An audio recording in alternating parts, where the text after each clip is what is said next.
Welcome to another episode of Christian Combatives. I'm your host and servant in Jesus Christ, Paladin Actual. The question for today, is it a sin to be punk?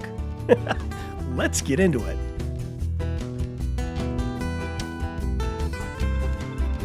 All right, first and foremost, I'd like to define some terms, and rather than using somebody else's definition, I made my own definition because, well, it's my video and it's more accurate than the variety of conflicting definitions I've found thus far.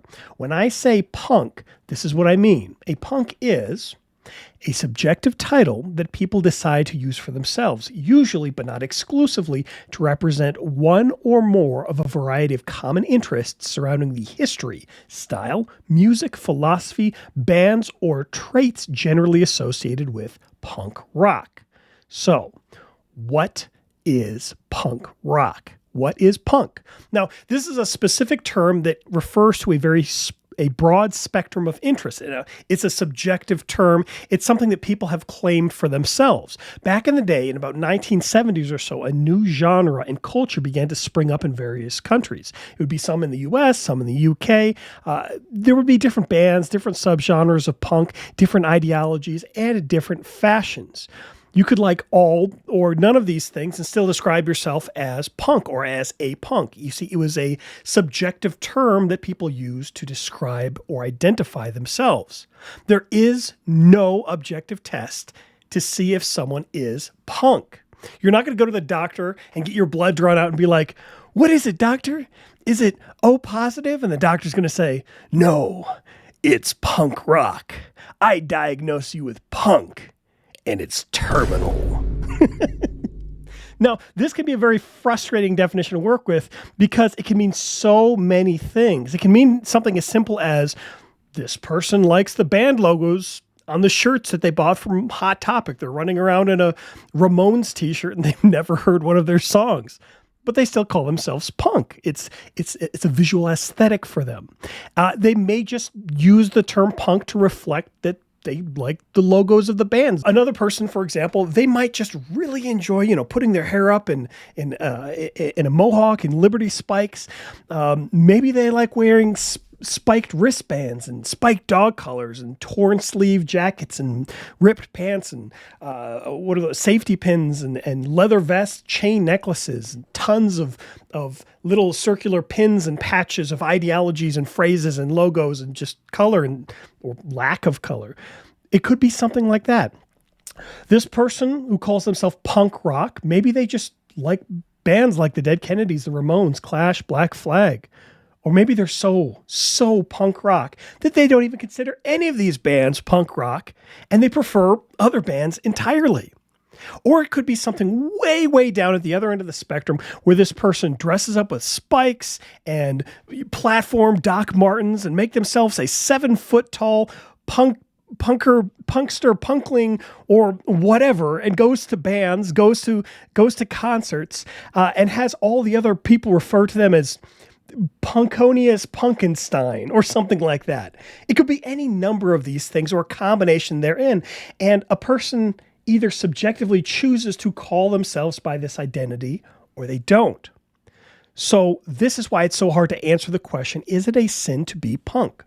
Now, so far, a lot of that spectrum, I would say, no, it isn't necessarily inherently sinful. It isn't inherently sinful to dress in certain ways as long as it's, not breaking other commandments. It's not inherently sinful to play music in certain styles. It's not sinful to wear leather vests or to spike your hair and dye them green or blue or red or whatever. It's not inherently sinful to listen to some bands that identify as punk rock. None of these things in and of themselves are sinful, but there are aspects of the identity that are absolutely sinful if someone engages in them. If somebody, by saying that they are punk, means that they appreciate these sinful things. One example of this, probably the most obvious example, is philosophically. If a person follows a punk rock identity or philosophy that leads to anarchy, nihilism, or even hedonism, that is absolutely a sin. God gave government to us to honor. Romans 13 and the fourth commandment talk about this. He also gave us laws to curtail our behavior, to observe for our benefit, for love of God and for love of our neighbor. So hedonism also is off the table. And obviously nihilism is off the table because God did create the entire world with, purpose and created you with value. So nihilism, hedonism, anarchy, these are all sinful, contrary to God's word as revealed to us, that God's creation. So they are absolutely sinful. Now, this is maybe a bit more gray area or a bit more philosophical to consider, but another example of sin within the punk community is a hatred of beauty. Much of the style of punk rock is intentionally shocking. It's intentionally counterculture. It's alternative. It's meant to disrupt and combat the norms and the realities of beauty, whether in appearance or the musical style. To hate the good, the true, and the beautiful is also itself sinful. To promote the ugly as though it should replace the true beauty is also wrong. Now, beauty is an objective reality. We have subjective perceptions of that beauty, subjective appreciations of different aspects of that beauty. But to say that no, beauty does not exist and rather ugliness should be just as venerated as beauty itself, that this is denying God's created order in these things. But not every self-identifying punk needs to engage in hedonism or the hatred of authority, anarchy. Not every punk styles or fashion to replace beauty with something shocking or offensive. Some may be attempting to pursue an aesthetically pleasing style for the beauty that they see in that style itself. There are some examples, I'm sure. There are other examples as well that I could come up with or other people can come up with. Go ahead and leave them in the comments section, where punk could either be pursuing sin as part of their identity or not actually pursuing something sinful, but maybe something that they're like, hey, that's weird. That's different. Now, could you be a punk without these sorts of sinful things? Yes, you absolutely could. Now, I know the kind of knee-jerk Christian response is to look at these things and say, it's weird, therefore it's sinful. But if you're being fair, you have to delineate. You can't just call everything and anything that is weird a sin. A lot of weird stuff is sin, but you have to be precise. You can't just make up stuff and say, you know what? I'm not even going to sort through this. It's all sin. You can't just do that. That is not the Christian approach to this. God is very specific about sins. It's not up to you to just be like, I'm not really digging it. It's a sin. It's not how it works. Now, that would be the easy way to just say, if it's weird, it's sinful, but that's not the way that we as Christians are called to be. We should be careful, wise, precise, and discerning with these things. So, let's say you call yourself punk, but you're not pursuing any of these sinful things. The question comes up then, even if it's not a sin, is it a good idea for you to call yourself this? Now, let's be honest. The community is known for sin. It is steeped in sin. If you look up punk rock on Google Images, the first things that come up are going to include anti-Christian, anti-authority, anti-establishment logos and slogans. Now, at the same time, the history of punk rock itself is steeped in sin. It wasn't just like, the Western Christian church came up with punk rock and they're like, hey, this is an expression of Christian beauty. But rather, the origins of the movement itself are to be contrarian. Much of the punk rock origin is an open rebellion against everything that Christianity stands for. It is a genre that found its origin in sin. So if a genre, if a style of art, if a media form finds its origin in sin, does that mean it is therefore impossible to enjoy the modern evolution of the art form without engaging in the sin of its origin? Actually, I would say yes. In the same way that something can start out with good intentions and morph into something sinful, I think of an excellent example in the Bible is you've got the bronze serpent on the pole. That started out actually like God's like, do this, put the bronze serpent on the pole, and it was a good thing, but then that morphed into idol worship later on. In the same way that something can start out good and people can turn it into something evil when taken in a sinful direction, God can also sanctify something that starts out bad by excising those sinful aspects. Think, for example, of Joseph when he's sold into slavery in Egypt. Now, his brothers wanted to murder him. His brothers kidnapped him. His brothers sold him. The whole thing with Potiphar's wife and languishing in prison, all these bad things, sinful people acting out sin. And yet, even though Joseph found his, it was Joseph, yeah.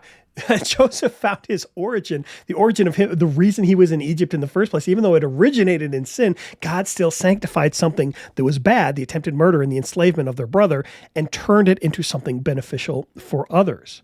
Now, I would say that in a similar way, you could take something that maybe finds its origin in something sinful, like theater, for example. A lot of times actors were considered prostitutes, and it would actually be just vulgar displays on stage. This is the origin of theater. Colosseums, this is where we get modern day sports stadiums and stuff from. These things that started out in sin can then, the same format can be used. Somebody acting on a play can be used in a way that glorifies God. It can be used in a way that isn't retaining the sin of its origin.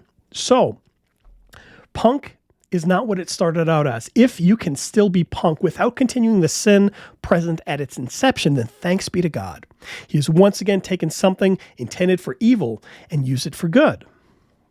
This, again, being said, there are dangers in associating with groups of people who promote sin. Say, it's good to sin, show how to sin, encourage sin, that sort of thing.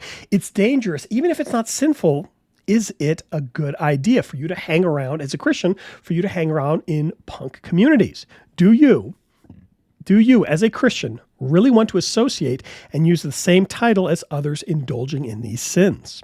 Now, obviously, your primary identity should be as a Christian, but maybe this is something to discuss with your pastor about the details of what do you actually mean by this.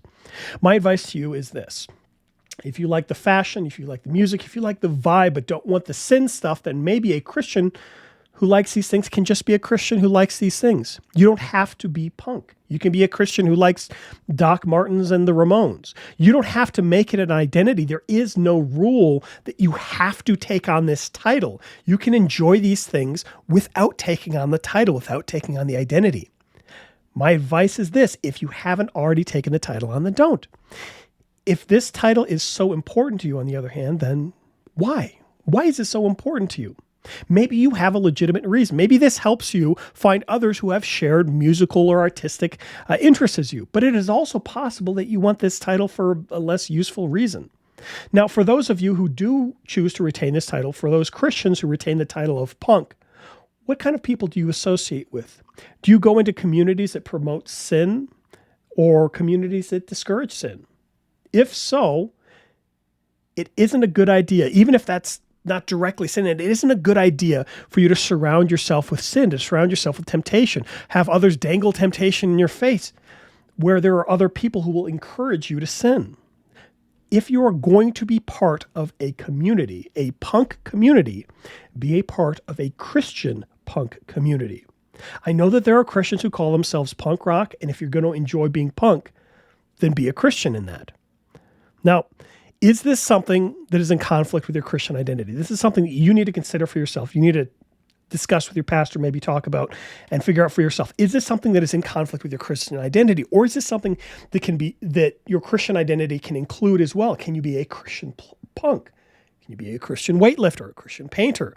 All of these things fall under the title of Christian. Can you do that as a punk in the way that you mean the term? Now, you alone can answer that question because you alone know what you mean when you call yourself punk. Your Christian identity must come first, and nothing can conflict with that. So above all, be a faithful Christian. Pray, read the Bible, go to church, receive the sacraments, surround yourself with other Christians. At the same time, know that others will look at the history of punk. They will look at the word and the stereotypes that they associated with the word, the common sinful aspects of others within the punk communities, and assume that you approve and engage in all of these sinful things. It will be a challenge for you to explain the truth, that it isn't necessarily a sin to be punk, and what you mean when you use that term is not what they assume. So I hope this video was helpful. God bless and take care.